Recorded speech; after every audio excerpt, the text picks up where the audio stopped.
റോഹൻ, നിങ്ങളൊക്കെ നല്ല പ്ലേയേഴ്സാ. പക്ഷെ അതിനേക്കാൾ നല്ല ആക്ടേഴ്സ് ആണെന്ന് ഇപ്പോഴാണ് എനിക്ക് മനസ്സിലായത്.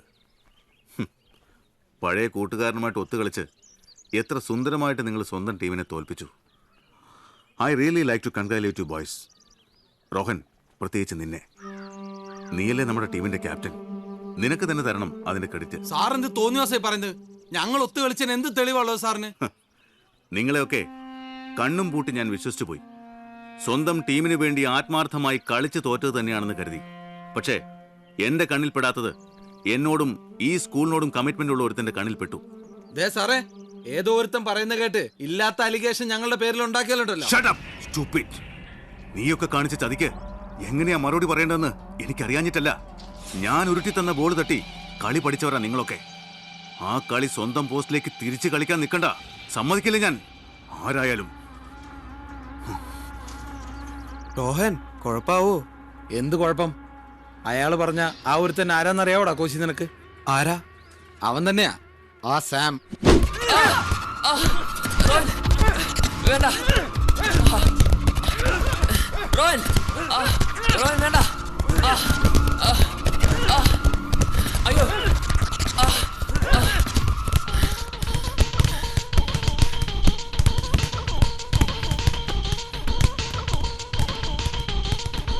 നീ ആരാടാ? CBI-യോ? ഞങ്ങൾ എന്താ ചെയ്യുന്നറിയാൻ? ബ്ലഡി ബഗർ, വിടില്ല നിന്നെ. നീയോ ആ പെരട്ട കോച്ചും കൂടെ ചേർന്ന് ഫെലിക്സിനെ പുറത്താക്കി. ഓരോ കള്ളക്കഥ പറഞ്ഞ് ഞങ്ങളെയും കൂടെ പുറത്താക്കണോ നിനക്ക്? അയ്യോ റോഹൻ, പ്ലീസ് നിർത്ത്. വേണ്ട.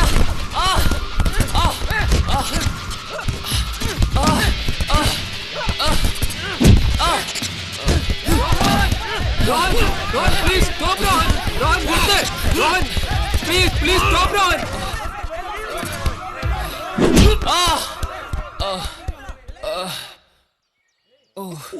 നീരാണ്. നീരണ ഒറ്റ കുത്തുവെച്ചെറിഞ്ഞ തല്ലി മേടിച്ചോണ്ട് വന്നിരിക്കോ? നിനക്ക് ഇതിന്റെ വല്ല കാര്യം ഉണ്ടായിരുന്നോ? ഞാൻ എന്ത് ചെയ്തു? കള്ളക്കളി കാണിച്ച് വിജയ് സാറിനോട് പറഞ്ഞു കൊടുത്തു. അത് പിന്നെ പറയണ്ടേ? പോക്കരുത്തല്ലാരും കാണിച്ചത്. അവന്മാരൊക്കെ കാശുള്ള പിള്ളേരാ, എന്ത് തോന്നിയാസവും കാണിക്കാം. അതുപോലാണോ നീ? അതുകൊണ്ടാ മിണ്ടാതെ കൊണ്ടത്. അല്ലെങ്കിൽ എല്ലാത്തിനും അടിച്ച് ഷേപ്പ് മാറ്റിയാ ഞാൻ. ഓ പിന്നെ ജാക്കി ചാനൽ ഇയാള്. ഇവിടുത്തെ ബട്ടറും ബ്രോയിലർ ചിക്കനൊക്കെ അടിച്ചു കയറ്റി കൊഴുത്തിരുണ്ട സാധനങ്ങളാ അത്. ഏതായാലും കിട്ടിയത് കിട്ടി. ഇനി ഇത് വിജയ് സാറിനോട് പറയാൻ നിൽക്കണ്ട. ഇതിന്റെ പേരിൽ പിള്ളേരെ പുറത്താക്കലൊന്നും ഉണ്ടാവില്ല. പണി പോണത് ചിലപ്പോ നിന്റെ ആവും. നിനക്ക് ഈ തല്ലിപ്പുള്ളി നേഴ്സിന്റെ ചികിത്സ മതിയോ? വല്ല ഡോക്ടറെ കാണിക്കണോ? വേണ്ട. ഓ, ഇവളുടെ കൈ കൊണ്ടാവുമ്പോ നല്ല സുഖം ഉണ്ടാവല്ലേ? ഇതിന്റെ പേരും പറഞ്ഞ് രണ്ടുപേരും കൂടി കാര്യങ്ങൾ അങ്ങനെ മുന്നോട്ട് കൊണ്ടുപോകണ്ട. അവിടെ ഇവിടെ കേട്ട് ക്യാമറ വെച്ചിട്ടുണ്ട് ഇവിടെ. അത് സ്റ്റുഡൻസിന് വേണ്ടി മാത്രമല്ല, മനസ്സിലായല്ലോ? അത് കുര്യാക്കോ സാറ് ഓർക്കുന്നത് നല്ലതാ. ഇതെത്ര? 50 രൂപ.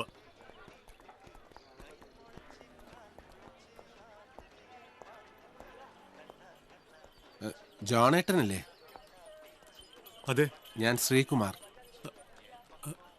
മുമ്പൊരിക്കലും നമ്മൾ തമ്മിൽ കണ്ടിട്ടുണ്ട്. ഓർക്കുന്നുണ്ടോ?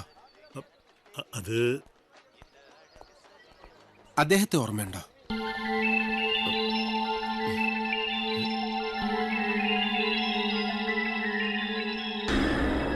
മാതാവേ, ഐസക് അല്ലത് സാമിന്റെ പപ്പ.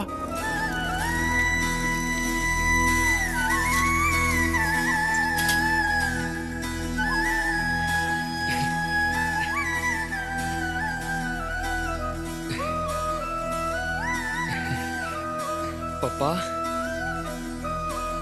പപ്പാ.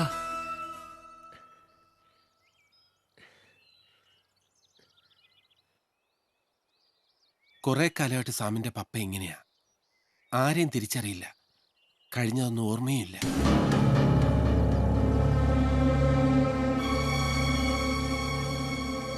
പപ്പയുടെ ഒരു പഴയ സുഹൃത്താ ശ്രീകുമാർ. ഒത്തിരി വർഷങ്ങൾക്ക് ശേഷം കഴിഞ്ഞ ആഴ്ച കൽക്കത്തയിലെ ഹൗറ സ്റ്റേഷനിൽ വെച്ച് യാദൃച്ഛികമായി കണ്ടതാ ഞാൻ പപ്പയെ. പ്രാകൃത വേഷത്തിൽ പ്ലാറ്റ്ഫോമിൽ നിന്നിരുന്ന ആളെ ആദ്യം എനിക്ക് മനസ്സിലായില്ല. സൂക്ഷിച്ചു നോക്കിയപ്പോ ഐസക്. പണ്ട് സ്റ്റേറ്റ് ബാങ്കിന്റെ കൽക്കത്ത ബ്രാഞ്ചില് ഐസക് ഞാൻ ഒരുമിച്ചാണ് വർക്ക് ചെയ്തിരുന്നത്. അന്നേ അറിയപ്പെടുന്ന ഫുട്ബോളർ ഐസക്. മോഹൻ ബഗാന് വേണ്ടി കളിക്കുന്ന സമയത്ത് കൽക്കത്തയിലെ അന്നത്തെ ഏറ്റവും റിച്ചസ്റ്റ് മലയാളിയായ KT ജോസഫിന്റെ മകളുമായി പപ്പ പ്രേമത്തിലായി. സാമിന്റെ മമ്മയുമായി. ഒരു ദിവസം ഞങ്ങൾ പോലും അറിയാതെ പപ്പ അവരെ രജിസ്റ്റർ മാരേജ് ചെയ്ത് സ്ഥലം വിട്ടു. നേരെ പോകുന്നത് ഊട്ടിയിലേക്കാ. അത് കഴിഞ്ഞ് ഒരിക്കൽ ഊട്ടി വന്ന് കണ്ടിട്ടുണ്ട് ഞാൻ പപ്പയും മമ്മയും. അന്ന് സാം തീരെ കുഞ്ഞ. ജോണേറ്റിനെ പരിചയപ്പെട്ടിരുന്നു അപ്പോൾ. പിന്നെ വർഷങ്ങൾക്ക് ശേഷം ഞാൻ ഐസക്കിനെ കാണുന്നത് ഈ അവസ്ഥയിലാണ്.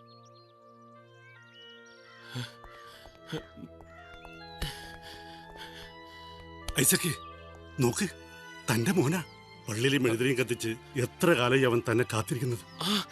गाड़ी आ रही है, मेरी बीवी आ रही है.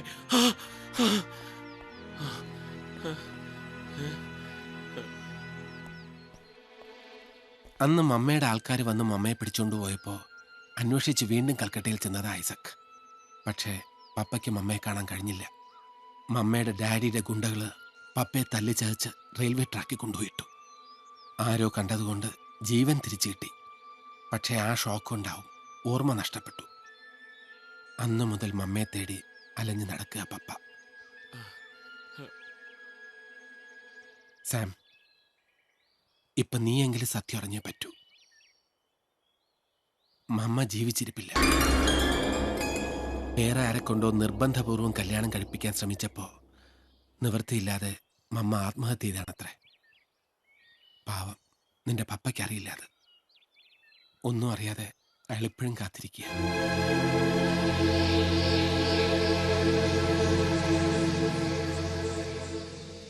സാം, ഏയ്, എനിക്ക് സങ്കടമൊന്നുമില്ല. ഞാൻ എന്തിനാ സാർ സങ്കടപ്പെടുന്നത്? കുട്ടിക്കാലത്തെ ഏതോ ഓർമ്മയില് ചിരിക്കുന്ന ഒരു മുഖം, അതാ എനിക്ക് മമ്മ. അതങ്ങനെ തന്നെ എപ്പോഴും മനസ്സിലുണ്ടാവും. എനിക്കിപ്പോ സന്തോഷാ.